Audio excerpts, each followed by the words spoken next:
तो भाई लोग 23 जुलाई साल 2022 मार्वल की कॉमिक कॉन में बड़े बड़े मूवी को अनाउंस किया गया था। Blade, fantastic four, Thunderbolt, captain America brave new world, ऐसी कुछ मूवी एंड सीरीज, साथ ही 2 एवेंजर्स की मूवी भी थी, Avengers secret Wars and Avengers Kang dynasty. Avengers Kang dynasty की रिलीज डेट था 2025 की 2 मई। खैर टाइम के साथ कुछ मूवी से डिले हुआ और Kang dynasty cancel. Movie cancel होने के पीछे रीजन था जोनाथन मेजर, जो कि इस मल्टीवर्स सागा की big badass as we know Kang the conqueror. उनकी डोमेस्टिक एब्यूज पब्लिक आया और उन पे ट्रायल चला जिनमें उनको दोषी पाया गया, रिजल्ट ऑफ व्हिच मार्वल उनको फायर की। ये इंसिडेंट नहीं होता तो हम एवेंजर्स कैंग डायनेस्टी देखते। अभी हमें एवेंजर्स डूम्सडे देखने मिलेगा एंड इस मल्टीवर्स में main antagonist doctor Victor von Doom. फिर भी दिल की एक ख्वाहिश तो रहता ही है। टोपी वाला चाचा Jeff Loveness, Michael Waldron and Justin Daniel की सोच क्या था कैंग डायनेस्टी में एक्चुअली देखने क्या मिलती। रिसेंटली कुछ सोर्सेस से इस मूवी की प्लॉट डिटेल्स रिवील हुई जिनके ऊपर आज हम चर्चा करेंगे और ये भी देखेंगे क्या ये मूवी डूम्सडे से बेटर मूवी होती। तो राह चलते किसी को नीचे ना दिखाते हुए लेट्स टॉक अबाउट।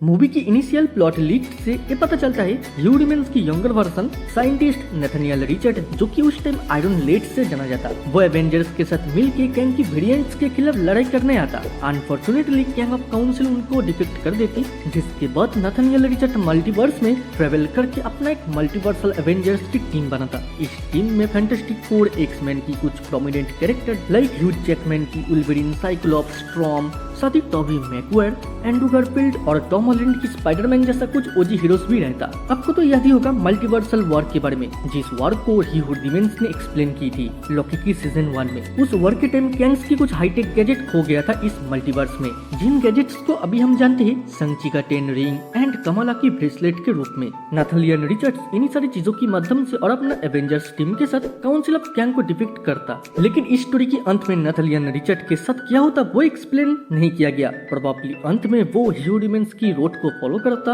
और एक नया सीक्रेट टाइमलाइन बनाता जहां एक्स-मैन, इनह्यूमन, साथ ही साथ एमसीयू का कैरेक्टर भी होती, व्हिच मींस बैटल वर्ल्ड बनाता। इस स्टोरी में कैंग ही शुरू था और कैंग ही अंत। डॉक्टर डूम की दूर दूर तक कोई जिक्र तक नहीं। ये तो रहा मूवी की इनिशियल प्लान, लेकिन टाइम के साथ साथ मूवी की स्टोरी भी चेंज होता रहा। वर्ल्ड की प्लान था doctor strange multiverse of madness के साथ कैंग डायनेस्टी की कनेक्शन दिखाना, यानी अर्थ 616 को इल्यूमिनेटी की होम वर्ल्ड अर्थ 838 के साथ इनकर्शन के लिए तैयार करना। प्रीवियसली अनसीन मेंबर अपने टीम का मौत का रिवेंज लेने के लिए एमसीयू में आएगा। आयरन मैन की variant superior Iron Man, creator of Ultron bot. इस वर्जन के आयरन मैन को आरडीजे प्ले करता नो डाउट, जो मूवी की स्टार्टिंग का एंटागोनिस्ट होती जब अर्थ 616 और अर्थ 838 का इनकर्शन दिखा था। वही ये भी सुनने में आ रहा था क्वांटमेनिया में जिस तरह से स्कॉट कैंग को टाइम चेयर की पावर कोड में डाला, ये किसी तरह का की कैंग की मौत का सीन नहीं थी। कैंग एंटमैन की तरह प्रोबेबिलिटी स्टॉर्म में ट्रैप रहा था कुछ टाइम के लिए, जहाँ हजारों कैंग अपने से ही लड़ता, देन वो सबके साथ हाइप माइंड के थ्रू कनेक्ट होकर इस जगह से निकल जाता। पॉइंट टू नोट इट, ये वाला कैंग इस टाइम तक इतना पावरफुल हो जाता कि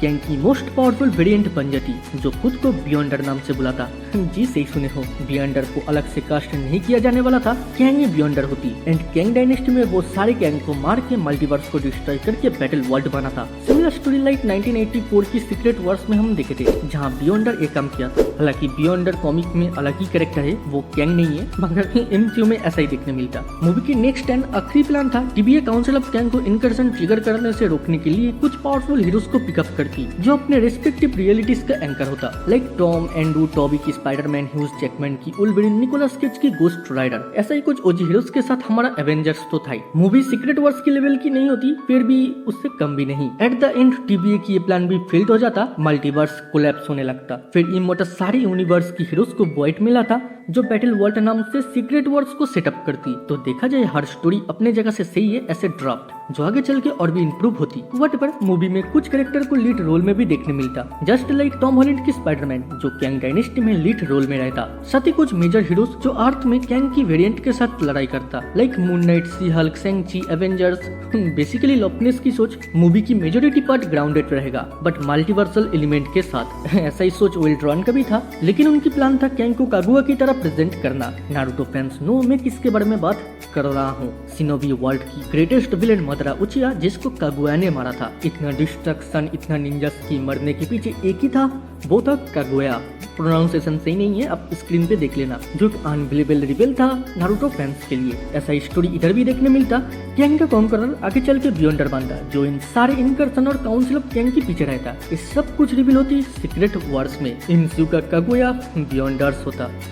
अभी ये सब कुछ देखने नहीं मिलेगा। आखिरी में यही कहूंगा, जो भी हुआ अच्छा ही हुआ। डॉक्टर डूम के साथ इस मल्टीवर्स सागा की एंड उतना भी बुरा नहीं। आपको क्या लगता है, गैंग को इनसू सेल्फ करके अच्छा किया? कमेंट में बताओ। वीडियो अच्छी लगी तो लाइक मारो, देन दुनियादारी भूल जाओ, बचपन की याद में खो जाओ और चाइल्ड मेमोरीज को सब्सक्राइब करे। आज के लिए इतना ही, फिर मुलाकात होगा दूसरे किसी वीडियो, दूसरे किसी टॉपिक पे। तब तक देखते रहो चाइल्ड मेमोरीज।